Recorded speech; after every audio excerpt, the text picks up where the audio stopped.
let's have some fun. Rachel, welcome to the podcast.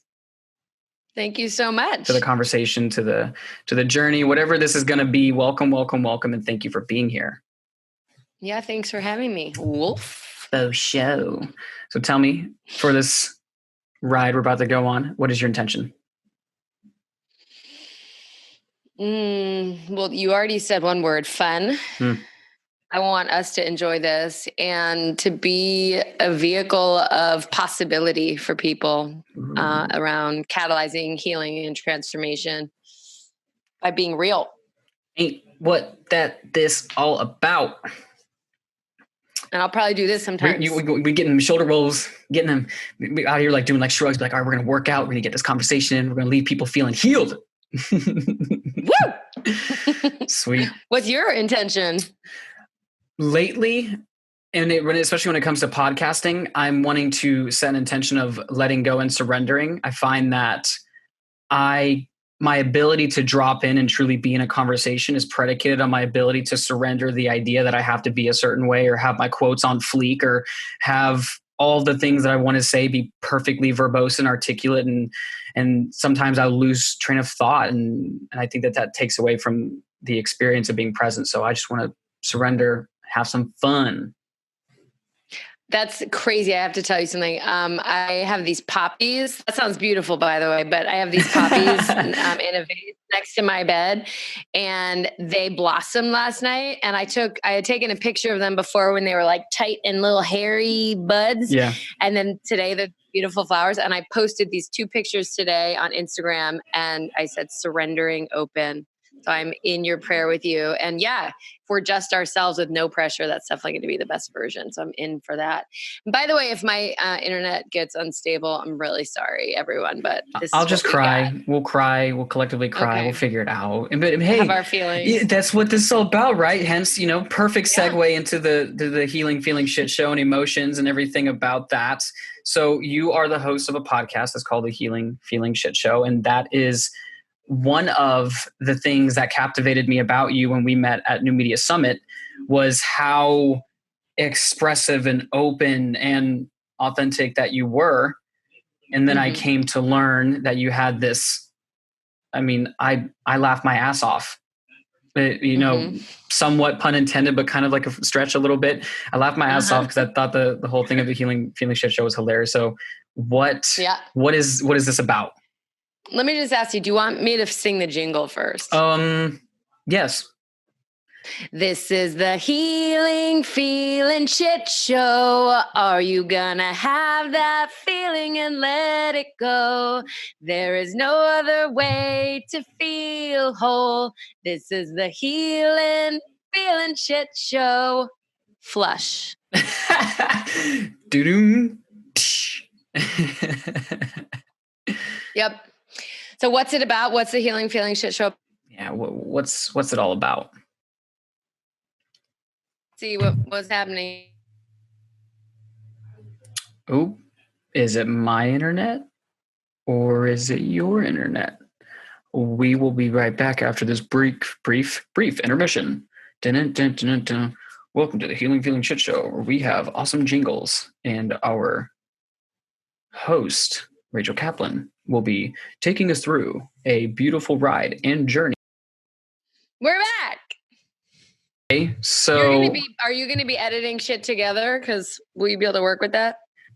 So I was never editing that stuff. However, depending on how the recording looks, I'm going to have to figure that out, but this will probably also be in as well. I'll figure it out. Whatever, it's going to look good regardless. Okay, cool.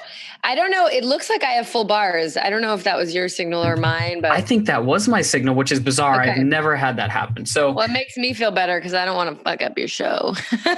Hey man, it's too late. It's already been fucked up. It's over. But you know what? It's the shit, and hence the shit. Yeah. We're bringing it back to what you're saying. So what is the Healing Feeling Shit Show about? Yeah, well, let me start by asking you a question. Yes. The last time you got that signal in your guts, that rumbling or cramping or whatever it was that you had to go poop, did you read the internet or eat something or smoke something or try to post something for validation or something like that, ask for a hug? Did you do any of that? What'd you do? Isn't that what normal people do?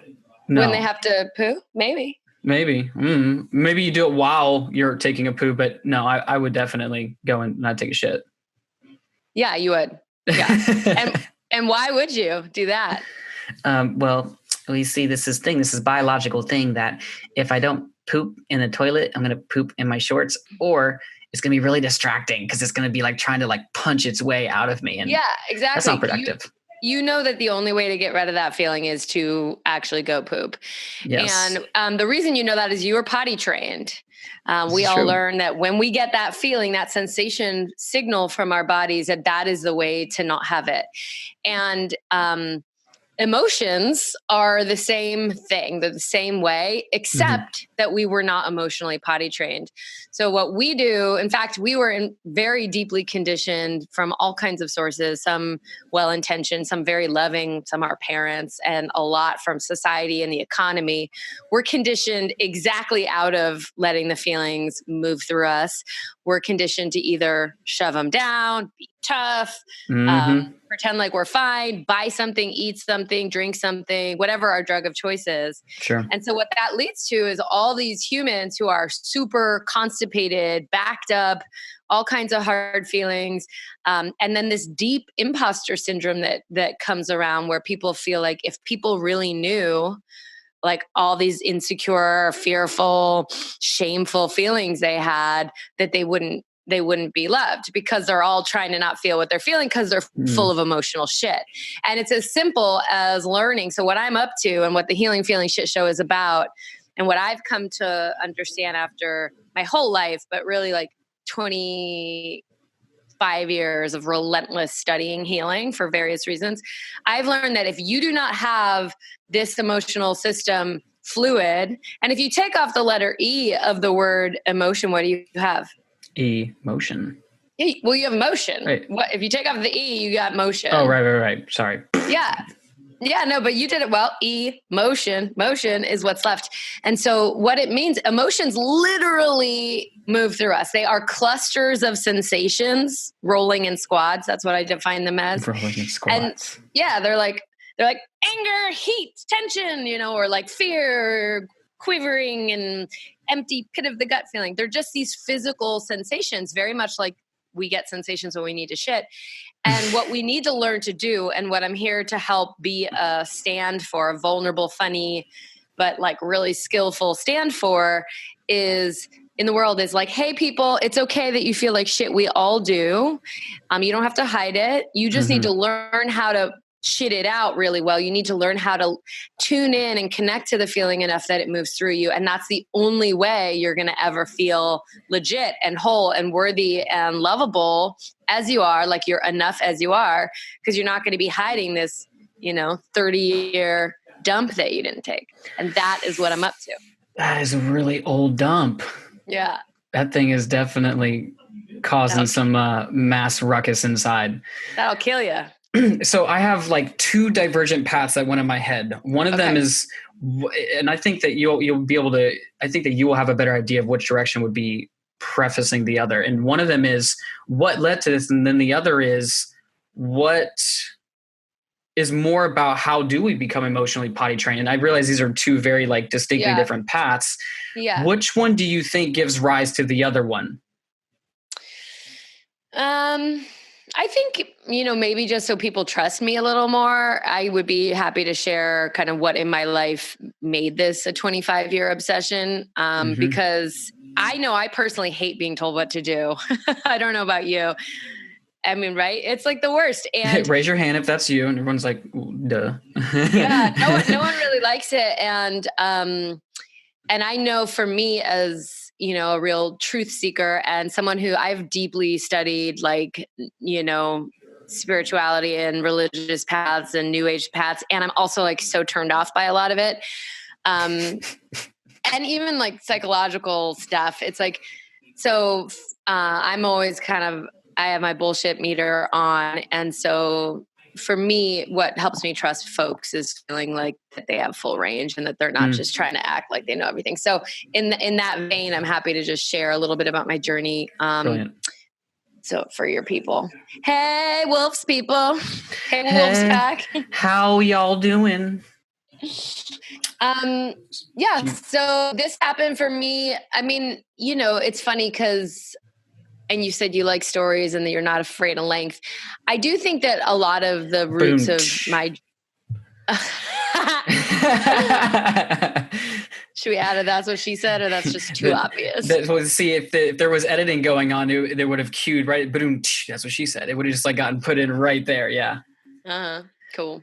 So 25 years. That's a long time to really be down a rabbit hole. Yeah. Well, what I was going to say is since we're not, I'll just add, I'm going to talk about what happened 25 years ago, but I do really see all of the underpinnings of my own healing journey and everyone's healing journey and and when I say healing journey, I mean the origins of why you feel bad, the origins of why you might feel like you're not enough in some special way that's unique to you, but also not.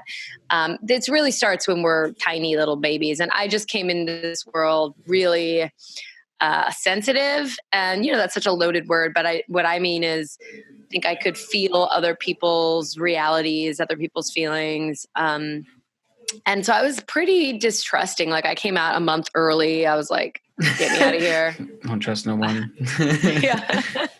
No, literally my mom claims the first time she held me, I was like, who are you? So anyway, yeah, I was like, woman, thank you, but what? Anyway, so there was a whole situation brewing that probably led to this being the perfect choice for me. But what you need to know is I was kind of distant from my family of origin, which is kind of weird.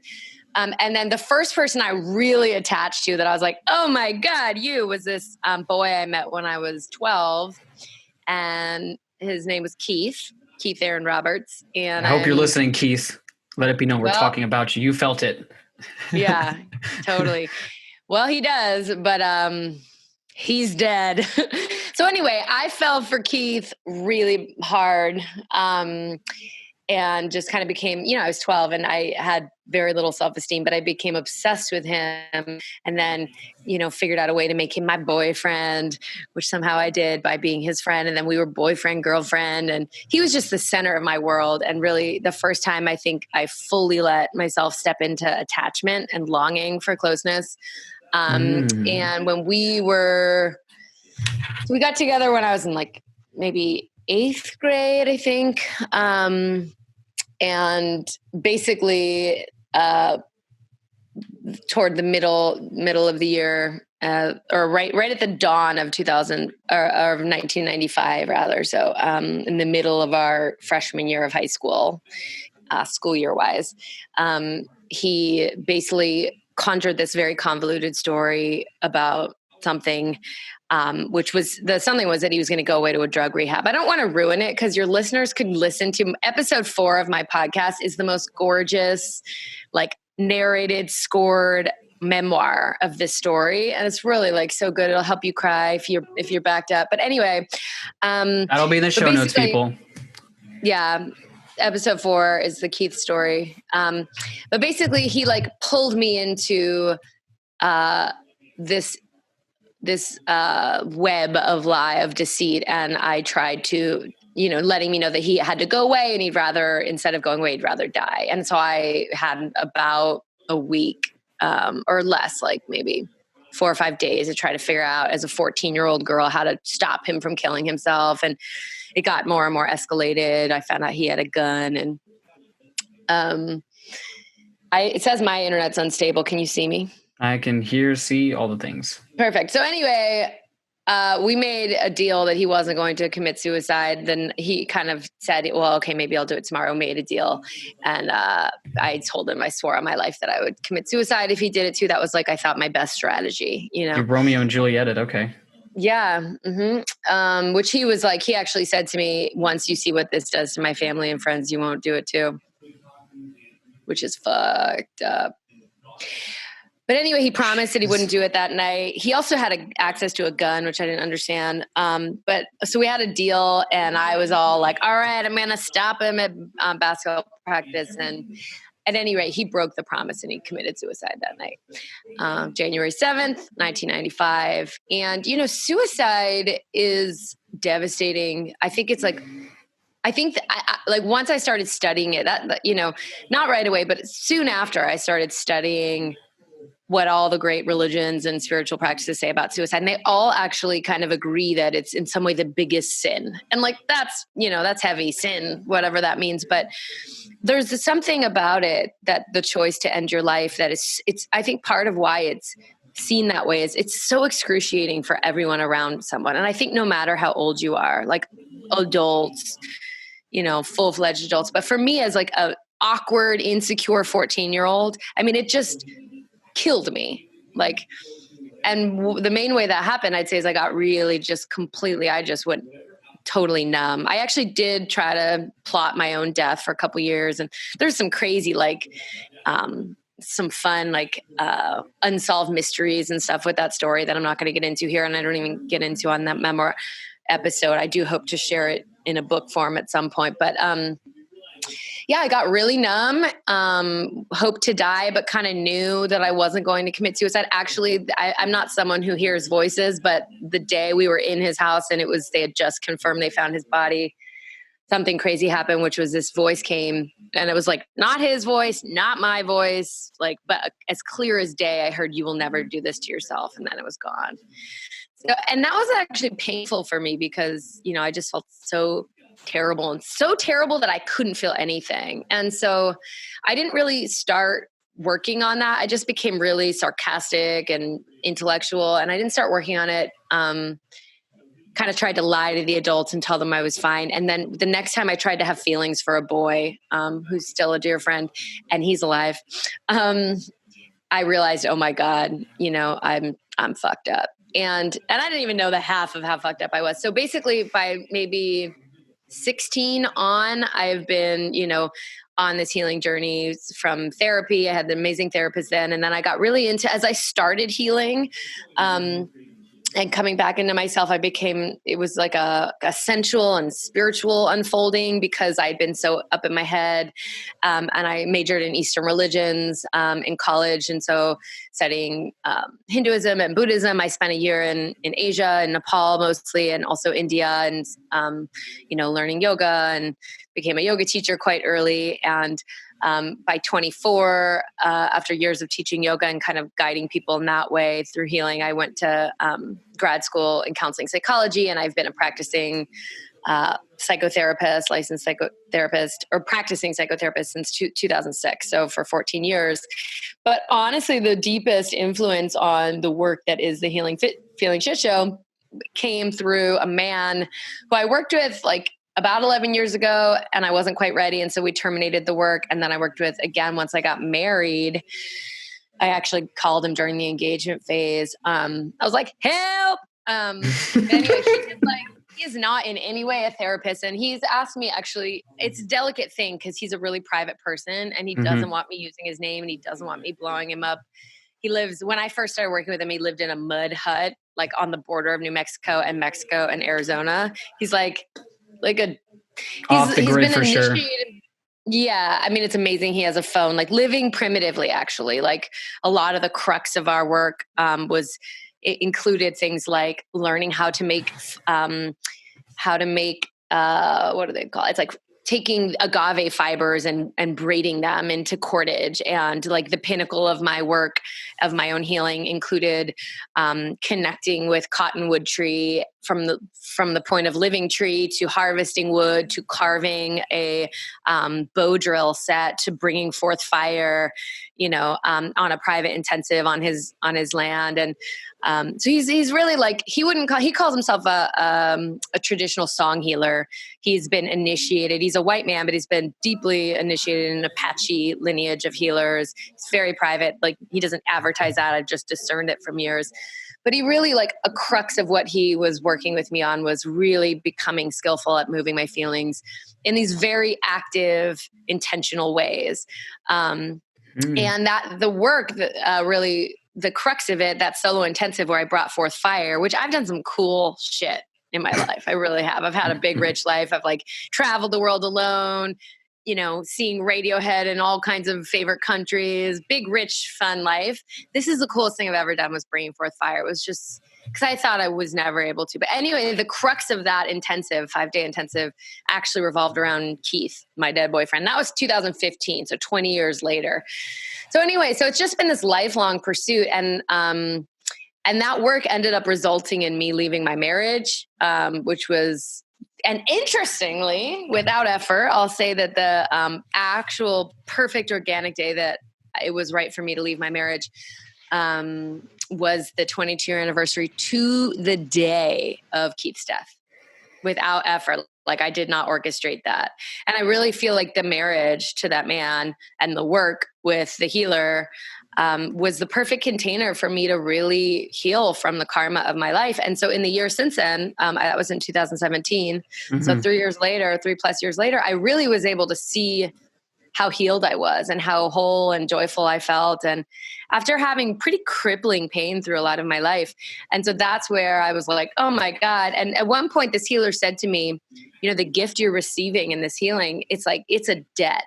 And the only way you'll ever be able to repay this debt is by really claiming your life and like offering it forward. And so the shit show and everything I do as a clinician and but particularly the shit show is really about like my way of offering this healing forward and making it more available, putting it out there for free, teach people step by step, how do you actually heal from something that you never dreamed you'd heal from? Because I really never thought I'd feel as worthy and whole as I do. And it's pretty fun. And I want other people to have it too. And so that's the journey I've been on.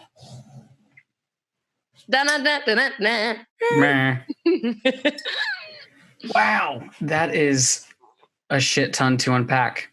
Yeah. So real quick, this was it just like drug me in, but what were you talking about? You said the bringing the fire or the bringing forth fire. Bringing forth fire. Well, what is that about? Okay. So, before we had electric stoves and electricity, when we were living connected to the earth and the way people made fire was fire through friction mostly, so there's different ways. There's hand drill sets where you have one stick going to another board where it's mainly this action. And then there's bow drill, which is this beautiful orchestration where you've got like a fireboard and a spindle and a handhold and a bow with a rope. And you're like spinning the vertical piece into the horizontal piece with this bow. And you have to spin it at a certain speed for long enough that it creates ash. And you have a little cutout and the ash builds on itself, which makes this tiny little coal. And then you very carefully blow this coal into a Tinder bundle, which is funny that's Tinder, just like the dating app. And then starting that's a flame. And that's how you make a fire. And it's like a really demanding process. I actually went out to his land once and tried to do it and failed. And so when I was going back for the solo intensive, because that was the only time I was there alone with him, he was like, you failed, bow drill, we have to do it again. And I was like, no, not again.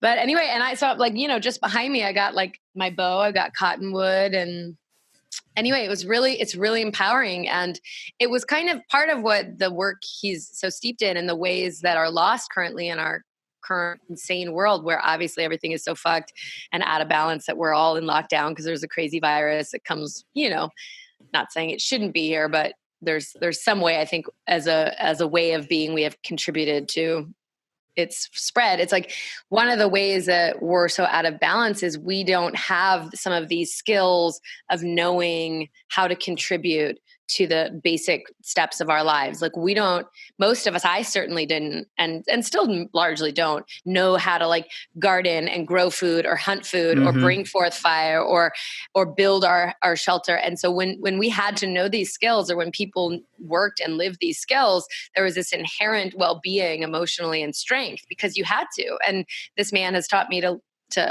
this is not my wisdom, by the way, I'm just going to say that, but the animal kingdom, a scared animal, a wounded animal, you don't see there's not self-absorbed animals. They're not animals that are feeling bad for themselves because they lost a leg. They're just always moving forward and trying to make the best of their lives. And so there's this old way of balance in the natural world, and it's Earth Day, right? It has some balance, and us is our industrious, greedy people, we've moved further and further away from those ways of being that just demanded inherent strength. And so what you see, I mean, if you look at the leader of our nation, he is like it's the most stunning example of someone who is so fucking emotionally crippled and disconnected, doesn't give a shit about anyone or life itself. It's like, I mean, that person could be in power is just such an example, I think, of like the imbalance of things. And so part of the healing that he has brought me to, which is very different than anything I had been exposed to, is just like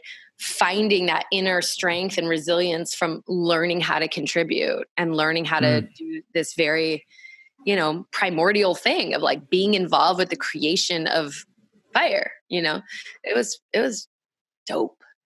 To say the least. That sounds dope. I'm like, I want to go over here and bring forth some fire, which I think it's great because everything you're pointing at, which I personally was seeing happening inside of this, whole epidemic thing, is that it's almost like we're being called back to nature, to our nature, as I've been kind of commonly talking about with people, is the return to wholeness versus trying to fill a hole. And we get in this repetitious pattern of consuming just to get by. Right. And, or to feel okay. To feel okay temporarily, because it's just like it doesn't work. It's any great prescription drug, it does its thing and you come back and you get some more because it doesn't deal with what's beneath it, which this is more your realm than it is mine. It's just from my own personal deducing from my experience, because it's all of our realm. If you're a person and you try to consume to feel better, this. I'm not. I mean, keep going. Yeah.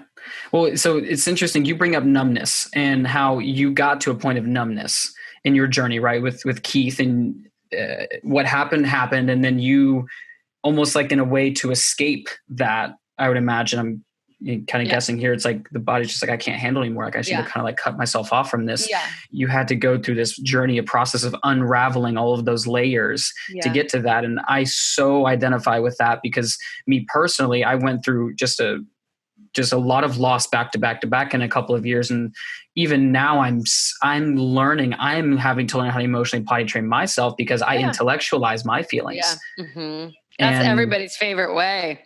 We just think about it. We talk pretty about it. Yeah.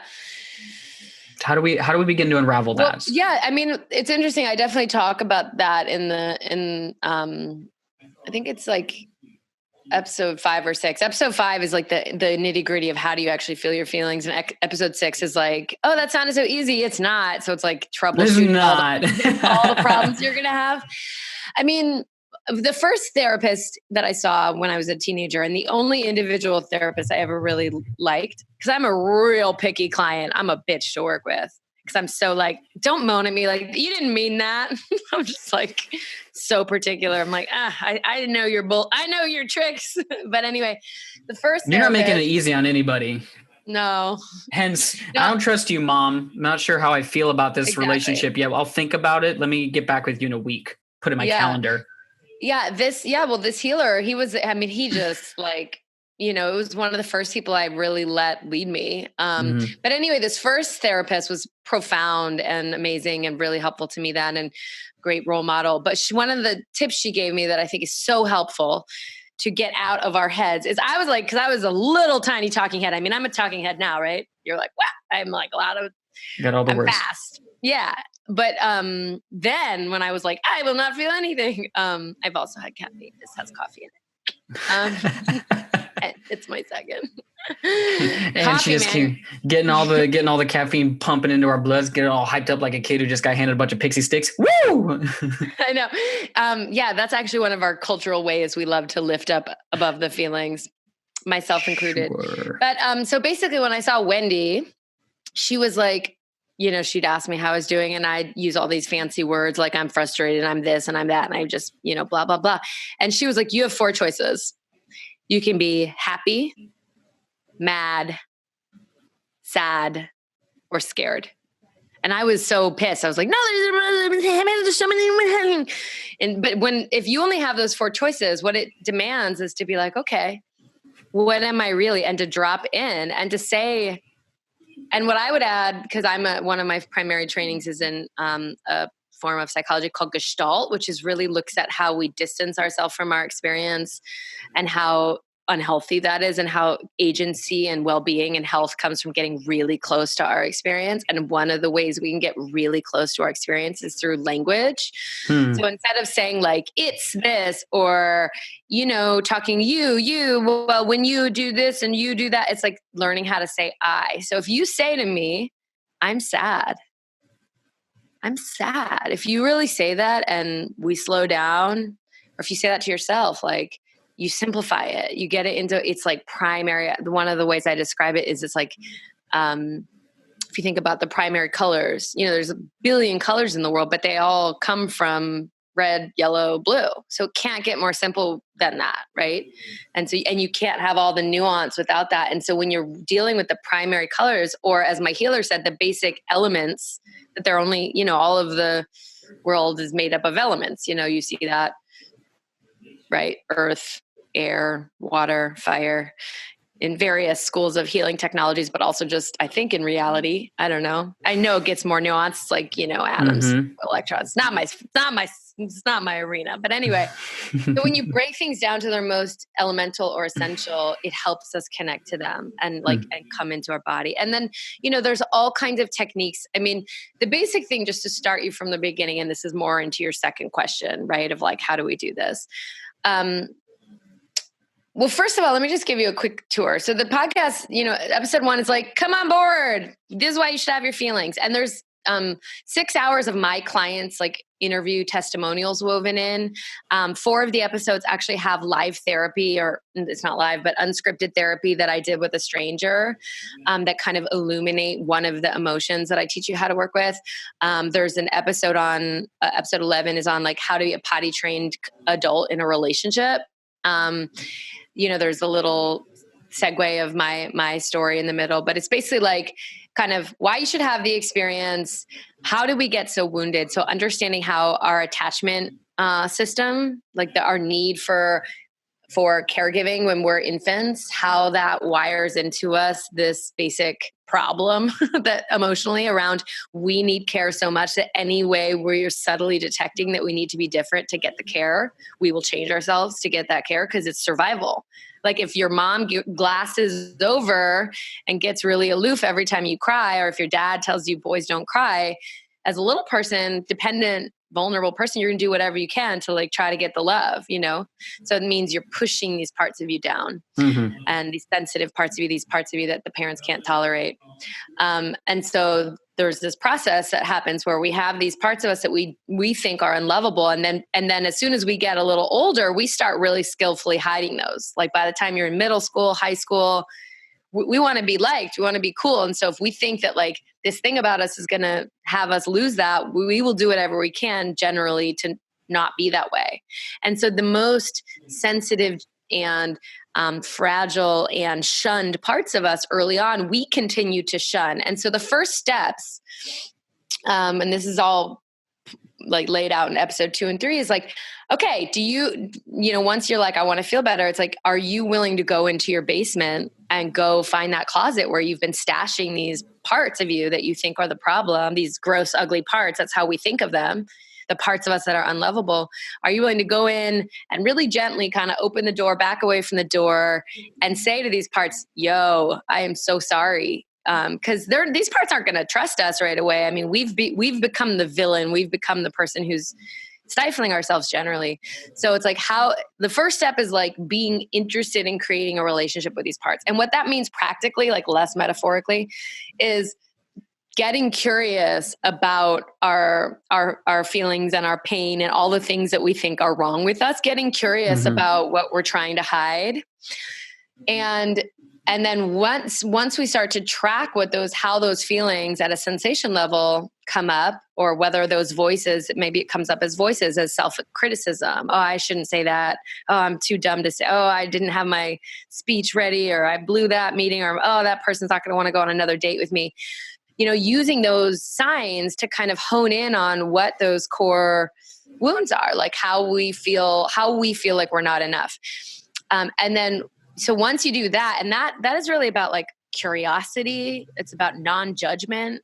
It's about, it's at the most basic level. It's about turning toward the thing you've been trying to turn away from. So it's like, turning toward the pain. That's the basic premise. And then basically we have to stop running first, because that's not doing anything. Stop running and become like, start training your mind. So a lot of this, ends up being similar and to like different awareness practices or mindfulness practices. It's like, to do this, you have to start tracking your inner experience, your thoughts, your sensations. At the end of the day, we have to get someone, or we have to get in touch with our sensations, because that's we can't feel our feelings without getting into the body. That's where the feelings are. Feelings are physical.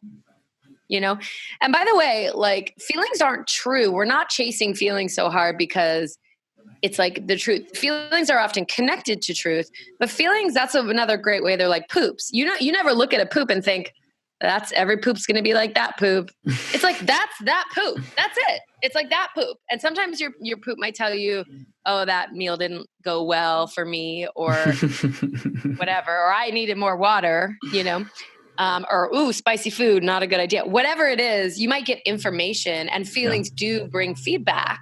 And the more our feelings feel, pleasant and positive, the more we're probably getting a sense of we're doing our life in a way that works for us. The more we're filled with shame and anxiety, the more we're getting signs that we really need something different. We need more care from ourselves. But if you're not in touch with your sensations, whether it's because you're thinking about it so much, or you're just so focused on the outside world, you're not going to be able to become emotionally potty trained. So episode 5, which is really like, how do you do it, is me using what I've studied after, years of meditation and yoga and all this, to help you in the most simple way, learn how to bring your awareness, the part of you that attends and notices, toward your body and toward the parts that hold the biggest clusters of feeling, of sensation. And then the trick is like, then you got to become the feeling. You got to realize, if in the beginning, sometimes it's easier, because it's so hard to be like, I'm in pain, I feel bad. It's when we're conditioned to be fine, that sometimes it's useful to think of these parts as our little parts, like our little kid parts. And I talk this out a lot. It's like thinking of little Wolfie or little Rachie. We can often be a little kinder toward those parts. And so sometimes in the beginning, it's like, what is that part of you feeling? And you kind of distance yourself from it to be able to just be able to tolerate it. But eventually you have to be like, that's me. I'm the part that's in pain, and know how to bring your consciousness into the pain, so you can just let that ache move you, let that fear shake you, let that anger and resentment burn in you. And then, and there's all these ways that I give people then, once you're in touch with it, to learn how does it move. Like, anger and sadness move in very different ways. Anger, and what element do you think would correlate to anger? Fire. Yeah. Anger explodes. It's hot. It goes out. It wants to destroy. Sadness, like, it's an implosion. It's a swampiness. It's downward. It literally, what element comes out of our eyes? Yeah, water. Yeah. So to tune into them, you need different skills, and so we start with anger. So once I give the basics of how to do it, and then how to do it, because it's hard, then we go into anger. We're like, okay, how do you move anger? And what is the taboo about anger? And what do you need to know about moving anger? And how can you, so I've brought like dozens of clients out to the woods and had them chop wood with an axe, which is what my mentor did for me. Or you can take a towel or blanket. I love chopping wood. Yeah. So you let yourself be like villainous and vile and murderous, and you can say the creator, or however you envision it, or if you're worried about like manifesting some negative thing with your thoughts, like so many new age foo-foos do, or are, no offense, guys. But like, you can say like, I'm just doing this for healing. Like, I don't really mean this, but I'm just giving the part of me that has this penned up rage a voice. I'm just safely having a little controlled burn, because, with anger is a good example. People who think, and anger is the most taboo, a little less so for men, especially the most men. Shunned for sure. Yeah. Like our parents' generation, I bet I'm a lot older than you, but my father was definitely trained that was the one feeling he could have. So a lot of times his feelings of fear or sadness look like anger, because he was given, men are also given permission to be angry, women less so. But either way, I mean, especially in the new age and therapeutic work, you hear about anger management, and not that we don't want to manage fire, But it's like, it's not about controlling and repressing or containing. It's about like, how do you relate? How do you create a healthy relationship to anger? Like if you look at fire, we use fire. Like that's how we're cooking our food. That's the core of electricity. That's the core of how, like, what's happening in our cars. I think solar panels, people have been working with fire. There's all kinds of like Agni, which is the word for fire in Sanskrit. Agni is like our digestive fire. It's like fire is part of life. Just because it can take down a forest or a house doesn't mean we don't use it. And we need to learn to relate to and use our anger in a constructive way. If you can get rid of the backlog of explosive rage or of martyring yourself, of like putting yourself down and then becoming really resentful, which happens. Those are kind of the two ends. You have the I think I resonate with that one. The second one? Yeah, I mean, I don't explode on people. I'm much more explosive towards myself in that I'll just like hold back. And then I'll then become resentful. So I relate to myself as not being an angry person. I would get angry, but I'm thinking that that's more like I internalize my anger. Yeah. So I think I get what you're pointing at. Yeah. And that ends up looking like depression. So for you, and almost for most of us, like anger is one of the best places to start with this, because it's like give yourself permission to be angry does a few things. To genuinely be angry, especially to be angry at someone other than yourself, you have to value yourself. You have to be like, I deserved better. Like that shouldn't have happened. Ultimately when it's in balance, like anger and balance is a sign that, hey, something just crossed my boundary. That didn't feel good. And it won't be in balance until you know how to work with it and you've released some of it. But for you, and generally people, they're either imploders, under pressure. People's systems generally do, and I learned this from my mentor too, just to give him a shout out, two things. One is that they either explode and fire up and they get really fast. That's what I do. So the more stressed I am, the faster my system goes. So for me, a lot of the healing was learning how to slow down, how to feel the sadness, how to but for you, it sounds like you're more of an imploder. You're going to be harshing on yourself. You probably shut down under pressure. Mm-hmm. A shutter downer. And then I make myself wrong for shutting down. Cause I got to show up right now. I'm supposed to be working. I got to get these things done. Yep. Yeah. Right. And so, so for you, the energetic, how you start to come into balance is you start practicing exploding. And one thing that is good news for you and all the people listening who are like, no, but I'm not angry. I mean, no one's ever done me wrong. You can start anger work at yourself. If that's the only thing you have access to is your anger towards yourself, physicalizing it, being like, fuck you, why'd you do that? It's still going to move it out of your system. Yeah. But eventually the goal would be to help you feel anger toward like not yourself. And the point is not to like leave someone in victimhood or to leave someone in a story that the world has done them wrong, but to like clear that out and all of this work, this is what's so cool about it. Part of how it's so life-changing is like when we've tried to avoid these painful parts of us, shame, and mostly when it comes down to it, the deepest core wound is shame and worthlessness and not belonging. I don't talk about not belonging as much in my podcast because I don't think I'm ready to, honestly. I'm still working on that, like how to be a part of something bigger. But like shame and worthlessness are where the podcast journey ends for me, which is earth, anyway, we'll get there. But, most of the people, the core wound, it leads to something like that. But when you've spent your whole life trying to avoid the feeling of I'm not enough or there's something wrong with me or the feeling of anger, and then you make it your goal to start figuring out how to connect with it skillfully, first of all, it changes the whole situation because then when you feel bad, you can simultaneously be proud of yourself. Like I have clients come in, they're like, I was able to like cry for like 20 minutes and I felt so bad. And we're like, yeah, Or you're like, I wanted to kill him and I totally beat my couch and it felt amazing and I was so mad and then I felt better. It's just like, it brings, like instead of shame, it surrounds this experience with pride. And it's really about agency, like, and not a puffed up pride, like I did what I was good to myself. I dealt with what's there. It's like a self-trust. What I say, the big thing that I'm trying to guide people toward is what I have come to term emotional resilience. And I think it's better than happy. It often includes a lot of happy because for you to get strong resilience is nice. Yeah. But like to know that you can handle your feelings and you can therefore handle what life brings. Cause obviously life is a fucking shit show, especially right now, but always.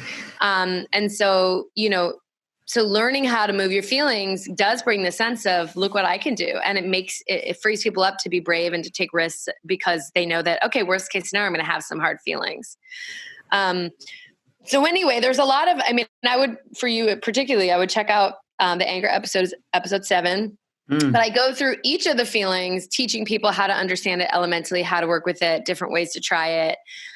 So we go through anger and then sadness, because we got explosion and implosion. And then fear and shame are both a little more complex. Fear is really hard and really important right now as we're in this pandemic, because, oh man, if we're not all freaked out for real reasons.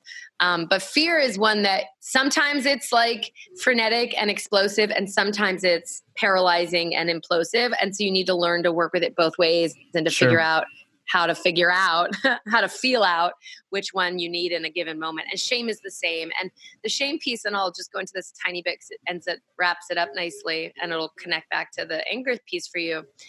Shame is excruciating. That feeling, one of the ways my mentor described it to me, about me years ago was like, he's like, yeah, it's like you're like a raw nerve with like no skin. If you think of like an exposed nerve in a tooth, how like air and water, food, it's like it all hurts. Yeah. So if we feel like there's something wrong with us, we could be sitting at a cafe when we used to do that, and someone walks by and we're like, oh, did they look at me funny? Oh, am I sitting weird? Did I not wear the right shirt? Like, oh, it's like everything hurts because we just feel like this exposed nerve. And so shame, a lot of the work with shame is like feeling how painful that is. And so it's a lot of grieving and a lot of like coddling yourself and the little part that feels like it's not enough. But the like final steps, I think, of shame work are being like, fuck that. That's not true. And I'm not going to live my life like that. Like that was what the crux at my solo intensive was like, he kind of said, look, you've pedestalized this kid who attacked you, who was intentional. Like he said to me, I'm going to repeat it. When you see what this does to my family and friends, you will not do it too. He knew this was going to devastate us. This was going to be annihilating. And he still did it. And he pulled me into it. And it's like, I had to find my rage to be like, fuck you, you punk. I am not going to spend another day of my life feeling like my life has so little value that, I put my life on the line and I was abandoned unthinkably. And so I had to find my fire, and I chopped wood like I never have. And I really found this fight and ultimately we have to fight back to our inner critics and all those voices that we've internalized that tell us that we're not enough. We have to be like, fuck you. And so, then that's why we need access to the anger, because it's like without that fire to say, no, I'm not going to live like this. We don't end up like changing the story. So that's what you do. And then every time you have those wins, it's really important to like really notice and to start kind of creating challenges in your life where you get to expand your concept of yourself and finally get who you are now. So you have this like tested sense of self, and it's kind of like a rite of passage. Like for me, bringing forth fire was a rite of passage. And that's what old, primitive, earth-connected people knew is like, and there's some rites of passage left in various cultures, but that to feel trust in ourselves, we have to prove ourselves to ourselves. And so part of this healing work, what I want to end the work with people is like, how do you really like get who you are now so you can rest in this like resilience you've created through dealing with all this shit? And the last thing I want to say, I promise, for right now, is that part of how the healing happens is, when we get attention from anyone, when someone's like really listening and like with us, attuning to us, or if you hang out with little kids, they're like, look at me, look at this. We just need that contact. There's a saying in Gestalt therapy, contact is curative. And so when we're spending so much time trying to make contact with our wounded little ghouls and monsters and like loving them and pulling them in instead of shunning them, they start to feel worthy. They start to realize that it wasn't their fault, that there was nothing wrong with them, that our parents just couldn't tolerate our sensitivity or our crying, or our parents were in their own backlog of shit, and they start to feel worthy. And so that's when they integrate into us, and we don't feel like we're hiding a worthless, terrifying ghoul. We just feel like, yeah, we're a whole healthy human, which some shit. It's like, that doesn't mean we're perfect. I still have aspects of myself I'm working on fully allowing to be there. So it's not like I'm saying it's about perfection, but I do feel even with those aspects, like a worthy human, Yeah. and like a beautiful, like gift, like that I bring, I have value and I didn't always feel like that, And so the contact and all that time we spend to get in touch with the pain is actually the thing that heals us. And it's dope. That's fucking beautiful. And it sounds like, in a way, it's like deciding it's time to come back home, because at some point we vacate the premises that is our essence, our being, right? We come into this world and, you might be a little bit distrusting of the thing that, brought us into this world, but nonetheless, we come into this world and at some point we disassociate. It's like the puzzle gets ripped into a bunch of pieces and now we're going through and we're trying to sift through them and understand them and bring them together. Yeah, exactly. It's a remembering. It's like a remembering, meaning you bring the members together back into wholeness. You welcome them back. Yeah. You come into your body and bring your little parts, your, ostracized parts back into wholeness. That's a beautiful way to see it. I fucking love that. And I knew there was a reason that you were going to be on here. Mine's the fact that I love you. And I just knew this from the time we met and like your whole concepts, but that's what this whole podcast is about is the truth. Like, what is our truth, and remembering the truth of our existence. And when we can do that, and it sounds like a lot of the journey is compassion. It's being able to be with that inner child. So it's interesting your thoughts on this, because I've actually segregated in my mind the different parts of my psyche, so to speak, because I've had the inner child conversation, but I also have the inner bitch conversation, which is my inner child's the one who is the one that definitely goes down shame, which, real quick side note question, is anger internalized turned into shame? Is that what? I would say often anger internalized long enough, and this is what the therapy industry would say, is it more ends up looking like a depression. But I think for me, like when I started doing anger work, it was really connected to my shame work. Like I'd be chopping wood. Sometimes I couldn't get far enough away from the road because I didn't have enough time. And like a car would drive by and I'd be like, don't look at me. It was like shame, it's like, and I would just chop it out. But yeah, I think they're deeply connected. I think when we feel, this is, it's astute. Like another way you see that connection is, when people feel really bad about themselves, which so many of us do, we tend to be incredibly defensive, because if someone gives us feedback that's critical, it's going to spark our inner, nasty ass bitch criticism, right? To bring your bitch in. And so it's almost unbearable. And so those people need to push back on anything that's going to trigger that. And so it can feel really protective, when really it's like that's the anger is shielding the shame.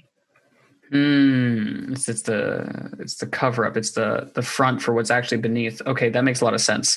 So and that's another way people understand anger, is that it's like a shell over grief and stuff. But I feel like that way is another way to devalue anger by itself. Anger by itself also is important, not just as a cover up. And it is often the top layer, which is why I often start with it with people, but it's like, it's also important just for itself. We need to be able to like have a healthy relationship to anger also, so we don't fucking destroy our relationships. Sure. And is being able to find healthy ways to express it. You said chopping wood. In my mind, I'm like, well, I could imagine martial arts would be good, like exercise, like things that punching bags. Yeah. All of those things that, cause like you said, emotion, energy, and motion, it's being able to mobilize those things. I imagine get stuck in our fascia, get stuck in our tissues, and then manifest as whatever they manifest as. Yeah. And anger, more than any of them, needs to be physical. And it's tricky. And if you are limited in your ability to be physical, you can like squeeze and mutilate a pillow. You can use like just, breath or making noise, singing, yelling, venting. Like sometimes people just like talk shit in their car. So you have to find out what works. But it's best to have some, sprinting uphill, but you just want to connect to the feeling and then let the explosion happen. So you were actually going somewhere. You were like, quick side note, but you were talking about your parts, your inner bitch, your inner child. So and you might have a different you probably have a very perspective on this, but I always related to the inner bitch. When I say inner bitch, I mean the part of me that's like, I don't feel like it. I don't want to. Yeah.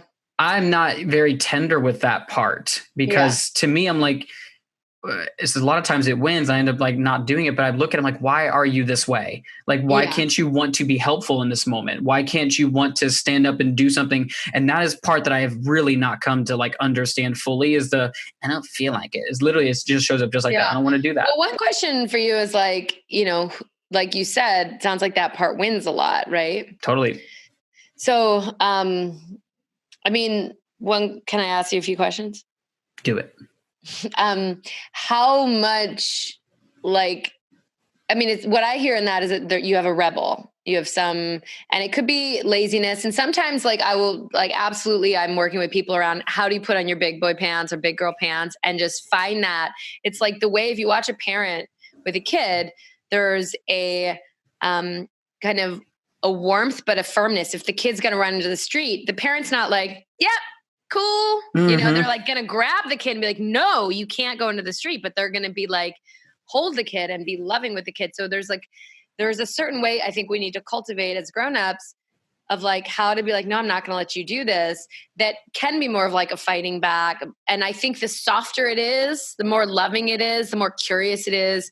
Like, for instance, for me, just to be completely real, like being in quarantine, I'm in quarantine in a beautiful place, but I'm alone and I'm such a social connected being. So I have connections all over the neighborhood with my daily routine that are cut off and dating is cut off and all these things. And so, you know, one of the things I had going for me were my snacks. And so, I was like eating like I had triplets inside me, which I don't. I'm not pregnant. So, and I've learned as a 40-year-old woman, like how to have a healthy approach to food and what I need to do for food. And so I was trying those more gentle ways of like just eating moderately. And most of it was like pretty healthy shit, you know, but like way too much of it. And I finally had to be like, okay, I'm not able under these circumstances, you know, the coronavirus and all of the things that are coming with it. It's like putting a 10,000 pound weight on all of the fragile external and internal structures. So like, obviously our government and our economy is fucking in shambles or whatever, at least the economy right now.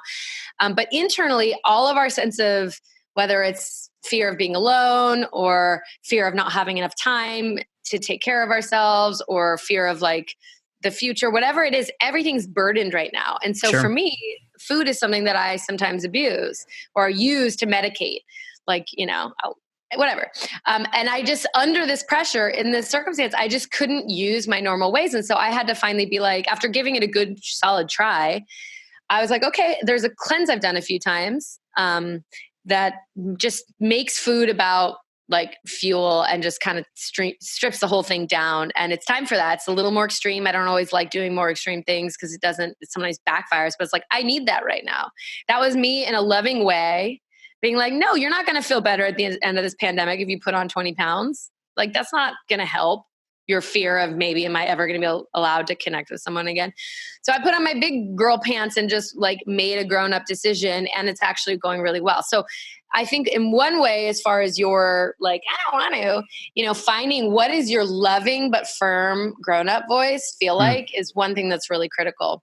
But, you know, to try to learn to have compassion, it's like I would investigate things like, was there either extreme structure when you were growing up? Like, were you really controlled? And is that a voice that, you know, is trying to protect your autonomy or your uniqueness? Or was there not enough structure and therefore your internal, oftentimes when kids grow up in permissive households, or maybe there's a lot of kids or, you know, there's a lot of chaos, you know, their response to it is to like become these really rigid, you know, beings. And so you can kind of explore shit tons of structure.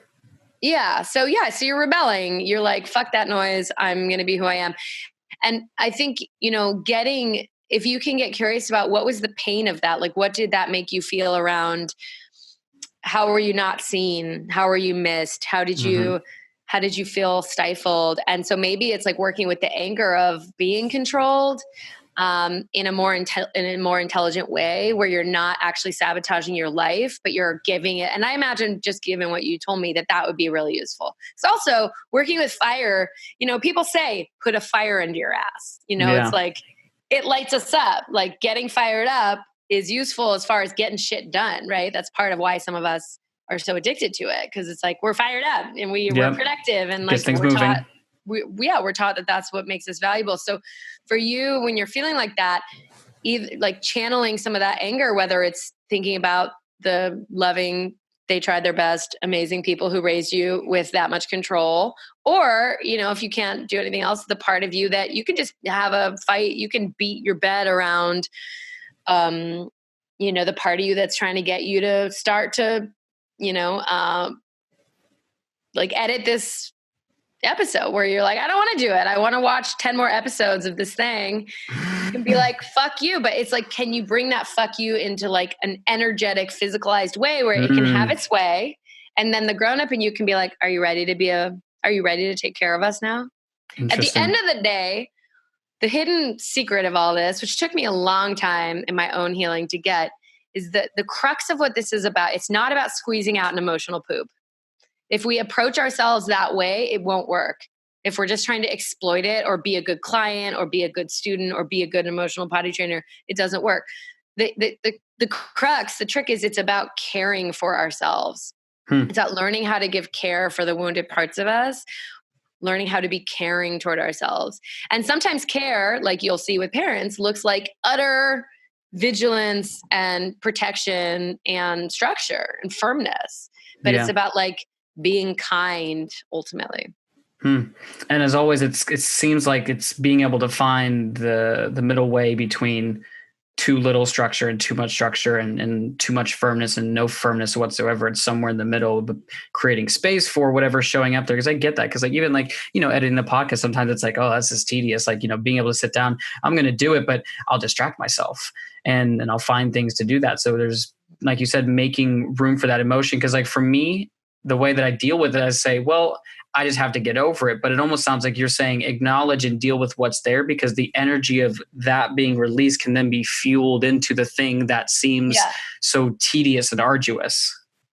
Yeah, absolutely. And that and it's a way of honoring yourself, that there's a reason you have a little rebel inside you. And it's a way of honoring that came to be a certain way, and that doesn't mean letting it get its way. Like a kid can be like, I want cake for breakfast. And you're like, I know, babe, of course you do. And we're not going to do that. Like honoring doesn't mean you're letting it win. Yeah. Like out honoring, it's like, it's going to just fight louder. Like when someone's not, like in my marriage, when I wasn't feeling heard, I just got louder. It's like, when we don't feel heard, we're going to just dig our heels in more. And so it's like, how do we honor and hear and value those parts and then figure out, and that's just to go back to like when I said emotions aren't true, it's like really important. And I talk about this a lot in detail, that we're not trying to, the point isn't to become like loose emo motherfuckers who are just like letting our feelings drive. It's about learning how to have, like, when we poop, we go alone. We take a few minutes. Maybe some of us. Like, I know. I put that into that episode. I'm like, I don't know what are the kids doing these days. I imagine you do it by yourself mostly. Obviously, there's a time where you might need help. Doors you start open. off needing help. Yeah, whatever it is, but like it's basically a private thing you do, and the rest of your day is separate. And so similarly, like.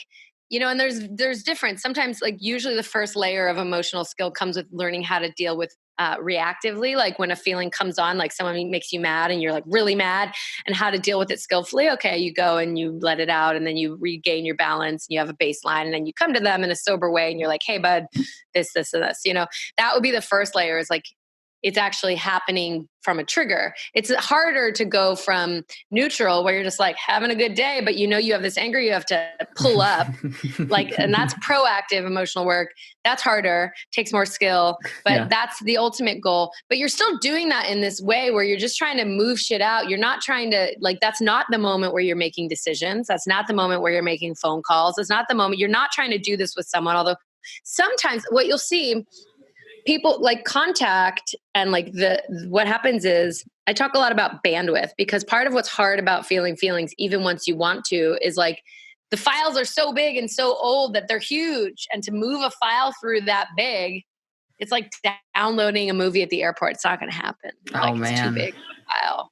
So you have to learn how do you increase your bandwidth? How do you use music? How do you use making art? How do you use nature? How do you use, and what I see, and what therapy largely is, and especially shitty therapy, I say it only is like, it's not to say that this isn't part of excellent therapy, but it's like, we need more than this. It's like, what happens is the attention from the therapist increases the client's bandwidth to go into the pain. And you see people do that. Like a lot of times people are upset and they call someone and the feeling of being loved helps them cry. And in honesty, recently, as I've been struggling with my experience in the pandemic, I have had moments where it's like, this is so much pressure. It's so big that I think for most of us, it's more than what we can move through most of the time, and that's even people who don't have sick people in their lives, who don't have death in their lives, who maybe it's like for everybody, it's just such a big thing. And so, there's no judgment on using people as bandwidth, as hotspots, that is what I am. I am like an emotional colonics practitioner and I am a Wi-Fi emotional hotspot. colonics. I am an emotional Wi-Fi hotspot. Though that's what I do. But it's like ideally, it's like how powerful to learn how to do that for ourselves. So we don't need to leech on or hook on or dump all of our hard feelings on someone. It's like sometimes that's appropriate. When people pay me, that's appropriate. But ideally we want to learn how to increase our bandwidth by ourselves.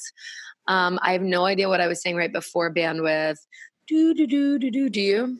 Well, I think the general point of what you're making is being able to create space and skillfully learn to channel these things without having to rely on other people. Yeah. Right. And it was about like the goal. The goal is that, that we can do that in a healthy way. And so that, that we're not believing our thoughts and we're not believing our feelings, and that ultimately at the end of the day, we have a grown-up driving. So it's like someone who does this work will not become more explosive and they're going to become more joyful. They're going to become like really strong and someone you want to talk to, someone you want around because they're fun, hopefully, unless they're just like essentially not fun. I guess not everyone was born equally fun, but can't help you with that.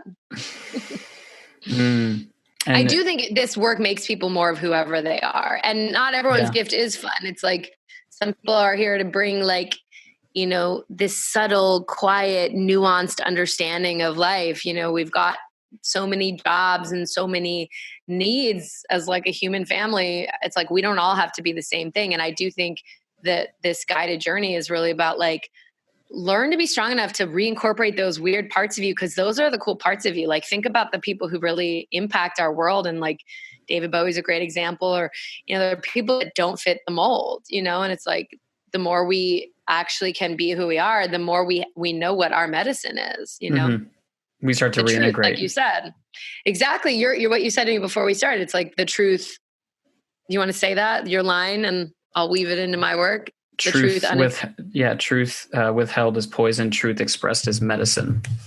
Right. And like what that would look like in this model is like, if there were parts of you that were true and that got shamed and therefore you push them down, they will make you feel like a worthless piece of shit, and they will make you sabotage your life. But if you learn how to love them and incorporate them and express them and support them and be yourself with them, you're going to be like saucy, unique, compelling. You're going to be like the cool, like the best version of you, which was what, living my best life. Like that includes, being the parts we thought were like, all of it. Yeah, exactly. So it's in essence, and it seems like this is like the journey that so many of us are on. There's so many different modalities of doing it. But again, it's how do we come back to this integrated piece where we realize that who I am without the metaphors of makeup or the mask, the illusion has been withdrawn. And now what is present is this silly and like quirky person who is just who they are. Maybe they are more reclusive, or maybe the reclusiveness was a response to the environment, like being able to really get to the core of that and to love those parts, which, as you mentioned, it's a tough journey. It takes a ridiculous level of awareness, which I imagine with any transformation is where it starts. We have to first know something's off. It's true. And it's simple. It's like, it's not easy for us when we haven't been on it, but like imagine a world where like kids were really, and I think there's a lot of like parenting schools and parents trying to do this, but where we learn to teach kids how to work with their feelings and how to include, it's possible that if someone wasn't shunning off those parts of themselves so much, it wouldn't be as hard, and I do think as we're evolving as a species, we're not you're killing it in all ways. Obviously we're destroying the planet in certain ways, and we're, shit is way out of balance in certain ways.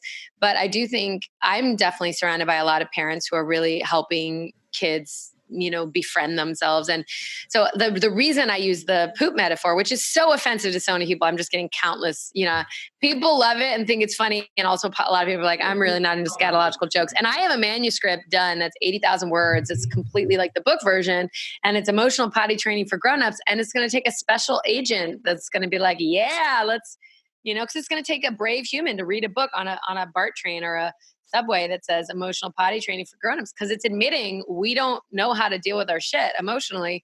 But the reason I use that metaphor is like it is so organic and simple. It is something that is really like learnable, and the reason there are so many ways, but I will make the bold claim that if someone does not have this healthfully running in their system, they're not going to be healthy. This is like, to me, the most essential thing you have to have in order to heal yourself and love yourself. It is a long journey, but you fucking need this like, you need an emotional system. If you were eating every day and not pooping, you'd be dead. Same thing with feelings. You have to learn how to move your feelings. And something that I think we kind of like gently touched on is, not only is this, it's not like it's important, it's like this is necessary. There's a distinction between like, oh, this is really important for us. Like, you really should eat healthy food. You can get through life and not eat healthy food and still live a pretty decent life. However, it's like it's a necessity because of the physiological, the mental, the emotional, the spiritual effects that it has. Yeah. And there's something to be said about this time in life, this epidemic, that I relate to myself as someone who is generally like very positive and uplifting. And I'm the motivator. That's how I think a lot of people relate to me. I'm the person who's going to motivate and inspire people.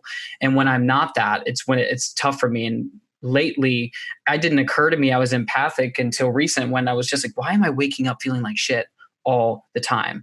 And I was realizing that like you said bandwidth, but I felt like my bandwidth got really small. It's like, I feel like I can't handle anything right now. Like, this is weird. I usually can handle a lot, and all of a sudden it got less, and I think that there's probably globally that this is happening to a lot of people, and being able to just, as you mentioned, like even the most attuned, the most, physically conditioned, so to speak, like if you've gone to the gym, even these people are like, shit, man, this is dense. This is heavy. It's tremendous. Yeah. I mean, none of us have lived through this. This is like, we've never seen anything like this, and no one's good at it yet. And just being gentle with ourselves. And it's like so far reaching. I mean, a lot of times when you're doing healing work and you're trying to dig up what you're afraid of, like that thing you're afraid of is no longer a threat. It's very different when we're having to learn to move fear, which is one of the harder, more, complicated feelings to get good at moving. And the threat is really present, and going outside can feel like a threat. Going to the grocery store can feel like you're going into a war zone. It's like, and whether or not it's like, I'm not even judging whether those responses are logical or rational or in proportion to the threat. It's just like, we're all feeling a threat. Sure. And it's huge. And so any bit of gentleness and cutting slack, not demanding that we like recreate ourselves during this pandemic. Like, I haven't been that productive. I was productive as fuck for the last few years when I made the podcast. I put out 57 episodes.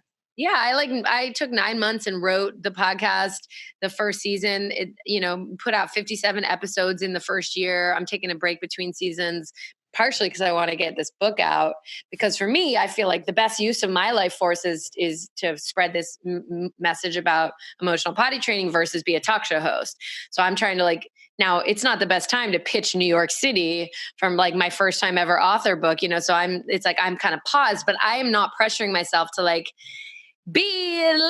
it's like, it's okay to just survive this. It's okay to just take care of ourselves and learn how to not do damage through eating poorly, or how to take care of ourselves and how to get connection and how to just stay sane. Like, sometimes we have to lower the bar, and Ooh, I like that, lowering the bar. Lower the pressure, increase self-care. Ooh, see, I Yeah. increased the pressure. I Yeah. increased the pressure, and I also have been more on the self-care, which Well, I that's guess, good. At least you got half of it. I yeah, mean, it's up to you. Like, I know you're in a generative moment. You're creating your podcast, and that requires generating and creating a podcast requires a tremendous amount of structure and follow through. And so good for you. And it's hard work. And you might need a you certain amount of know. pressure to continue that. But like being hard on yourself is not going to help you. You're not wrong, and that's actually something I was just having a conversation with friends about. In how it's like, man, you know what I want more than anything is to have like a fucking week where I have no responsibility to anybody for anything, and I can just read like spiritual, emotional text. Like that's one thing like I'm wanting to learn more about is spirituality, and like I think I have a I think if playing with the whole concept of past lives, I think in a past life, like I was like, I had tendencies towards energy healing because whenever I pick up these types of texts, I actually feel my body vibrating. It's very Yeah. weird. I just start to like feel things more tunely. So there's a part of me that really wants to do that. And there's the part of me is like discipline. Like you don't have time for that. Like we're not making time for that. We're making time for this podcast. So it's being able to, where I'm actively working on is being able to integrate both of those. And like you said, needing to allow for lowering the bar. And I think that we can all benefit from that because to continue to try and approach life as if it was pre-corona, for many is going to be a fruitless effort that'll lead to more setback than it will going Exactly. forward. Yeah. Yeah. Exactly. Like it wasn't my goal to like not be trying to move the book forward right now, but like, yeah, it's like, is that tuning into the energy of the moment? We have to respond. We have to keep responding. So yeah, Mm, I like the idea of you both doing your podcast and reading those books and vibrating. mm. This has been sick, and I want to ask you. We've gone so many different directions, like everything from creating fire in nature and emotionally potty training and going into the depths of your story and how that ultimately led you down this 25-year journey to where you are now, and how when we can allow ourselves to express, move, and mobilize those things get stuck in us to ultimately create this freedom to be. How can one now pragmatically begin this journey outside of obviously going and checking out your podcast, which we will have a way for to do that? But how can someone, if they're like, if I did nothing else, I can start right here, begin that journey of healing? Yeah, it's like the turning toward piece. It's like, get really curious, decide that none of your sensations or feelings are bad or wrong. And when you notice and try to bring some of your attention inside, when you start feeling mad at yourself or telling yourself you're doing a bad job, take a few breaths, try to feel what's happening in your body, turn toward it. It's like becoming curious, moving towards your feelings, especially the hard ones, is like what's up. And honestly, like, it took me a long time. Like I was probably, I think, 2009. So I had been at this for like 15 years. I studied all of the great lineages in some way, like not in total depth, but like, 5 12-day meditation courses, like teaching yoga for years, like psychotherapy, cutting edge psychotherapy, trainings. And this specific work and learning how to work with my feelings in this way is really what did the most. And so Mm. if you want to heal in this way, you may as well. You have the free guided course, through the shit show, which exists online. You can take it at your pace. And for people, I know you're going to ask me this, just like if people, so that's Healing Feeling Shit Show. The I in shit is an asterisk, and it's on all of the podcast places. And I would start with season 1. So season 2 is going to show up first, probably, but season 1 is this. Season 1 is what I'm talking about. Season 2 is great too, but if you want the healing, that's what season 1 is. Brilliant. But you can also get into my world, into my system. And also I made a cool quiz after the New Media Summit. I was like, quizzes, so great. So there's a quiz. If you go to yourcorewound.com, yourcorewound.com, there's like a 5-minute quiz, and you take the quiz, and then I will see the quiz, personally look at your results, and then send you a module. So it'll be either anger, fear, shame, or sadness. I will send you a module that gives you the episode in my podcast that relates to that, a little video of me talking about how to work with it and some tips. And then when I do, and I'm so bad at this, find the time to send out an email, or when I'm doing an offering, like I'm going to do a 6-week offering, may or may not come out before my episode drops, but like during Corona of like really reduced fee kind of guiding people. So they go through the podcast and I make myself available for like 2 hours a week. And I partner them up and give them like a process to go through to kind of break it down to deepen their understanding. And then they'd also get discounted rates on individual work with me. So I'm doing stuff like that. You would find out about stuff like that if you do want to work with me. And I also do work with individual clients remotely, as everything is remote, but I was even doing that before. So, but you can find all that through going to yourcorewound.com, and you can listen to the podcast at Healing Feeling Shit Show on any podcast server. And I just think like it's useful to have help. Like I needed this guy in the desert and you might need me. You might, and that's okay. You know, we need help. Yeah. And there's something about being able to extend that hand, and it's okay to, acknowledge it. And I think if you're anything like me, you know, there's some people who are just like naturally reach their hands up, but if you're anything like me, you're the first person to not reach out your hand because you're either probably the person who extends your hand and there's some kind of shame or guilt around, you know, not holding up that like type essence and like showing up as that person. So, you know, if you are the person who tends towards that, I would even say that in and of itself is a blockage or something that needs to be looked at, and being able to say, you know what? Yeah, well, that's the protector of the imposter. It's like, you know, we feel like we're not lovable if we don't have it all figured out. Well, that's just not true. Like anyone who tries to act like they don't have any pain, that's like trying to act like you don't poop. Like, nah, you know, like that person's not But girls don't poop. That's what I thought that. Yes, we do. Yeah, we're really good about blowing it up in silence. Be like, looking around, like, yeah, you went out to get groceries. All right, it's time to go. Yeah, there's some funny. Actually, every episode of the podcast has a real poop story, and I have a story.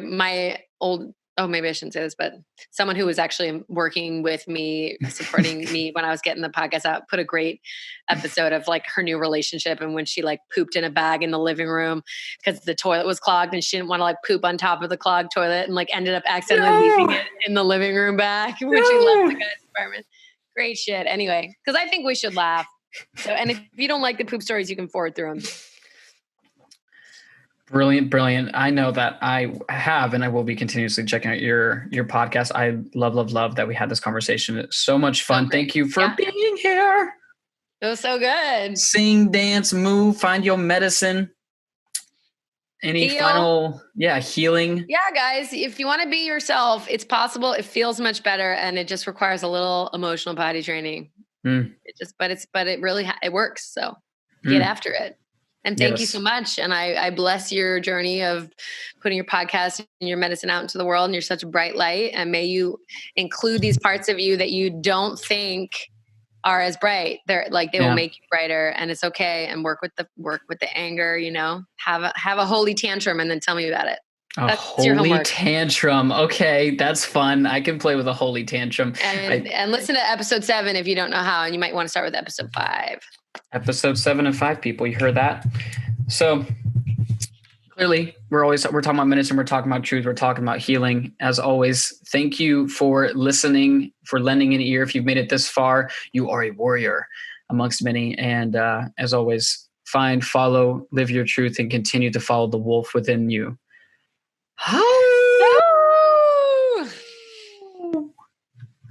Peace. Thank you so much for listening in. If you got value out of this message, we would love it if you subscribed and shared it with your tribe so we can continue to share this message and this medicine with people all over the world. Much love and peace be with you.